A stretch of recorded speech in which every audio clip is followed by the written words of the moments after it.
Hello, this is Paul Milligan for ISE Show TV. Thanks for joining us. We're joined today by a probably nice familiar face in the European AV industry, Mike Blackman. Hi, Paul. Thanks for joining us, Mike. Yeah. So, ISE 2018, we're here. It's just about to start. We can see out from behind you the giant Hall 15. So, do you want to talk me through what's new this year?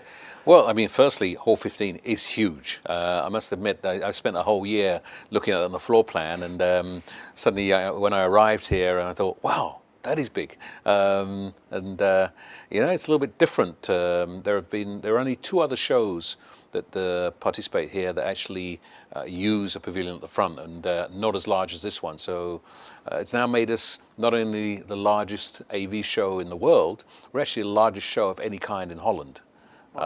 So that was necessary because we have over almost 300 new exhibitors in the exhibition. We're almost 1,300 exhibitors in total. So quite a phenomenal growth from the previous year. And are the 300, are they coming from what we call the traditional kind of Pro AV sector, or are they coming from kind of outside areas? Mostly. We had a big push on XR, so mixed reality. We went into partnership with an existing VR show here in Amsterdam at the VR Days, and as a result, we went into that because we were looking to actually extend into putting more and more virtual and augmented reality into ISE. Actually, it was happening anyway from existing exhibitors, but we saw a lot of new companies who weren't here that was really focusing on that sector. Sure. Could you talk our viewers through some of the new additions to ISE this year? So again, firstly, the new pavilion and new space.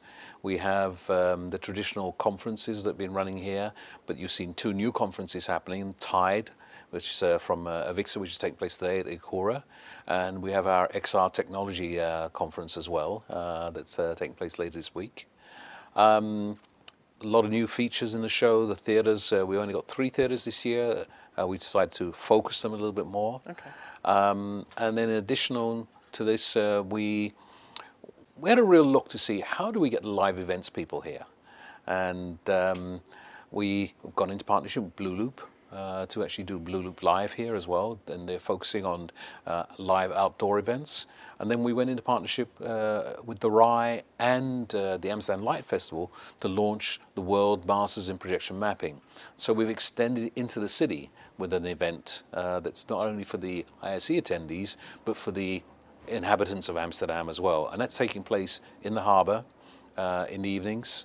It's actually started on the 14th of January, but the full event starts tonight, where it's with audio, it's with the water fountain. So the projection's actually on the Eye Museum and water fountains in front.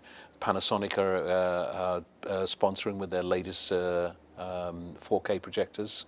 We have Alcon's Audio doing the audio on there, Disguise doing the mapping, and Lightwear doing the networking, etc. on that. Wow, so okay. A lot of ISE exhibitors involved in actually putting this together.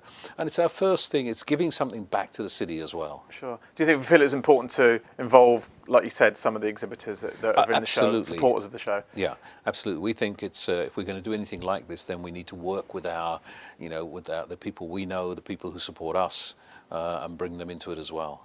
And finally, Mike, the source of much speculation every year is always the attendance figures, and you've posted some incredible numbers especially the last 3 or 4 years. Could you give our viewers maybe a hint as to what we're looking at this year, or? Well, you know, last year we did over 73,000. I've been looking at the figures this morning, a little preparation for that, and I think we're probably going to be around the 80,000, so about a 10% increase in attendance. We might be just below that, but it's looking pretty good at the moment. Wow. We have a lot of new attendees. About 16% of our attendees so far who've registered have never been to ISE before. Wow. So we always lose a few people. Yeah. So we have 16% of totally new people coming to the show.